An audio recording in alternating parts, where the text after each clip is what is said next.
Far, far away in a small rural town, a family of 5 plus a sheepdog are enjoying a late-night dinner. They look happy and content, safely tucked away from all the dangers of the world. The mother, a talented but struggling artist, is preparing her most ambitious work. It's nice. Are they all brown? The father is out providing for the family on a 15,000-ton fishing boat.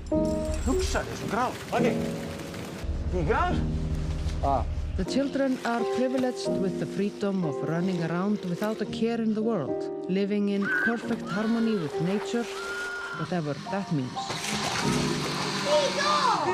There are no far-right extremists or murderers in this film. Only normal people with normal feelings and normal problems.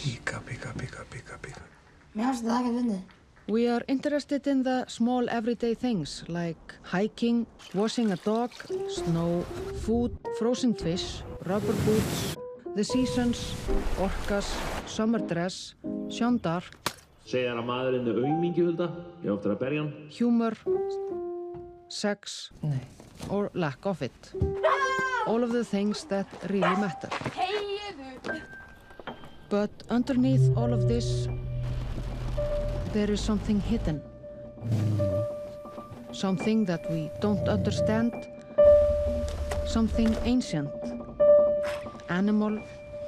A dark secret. Drafst hann?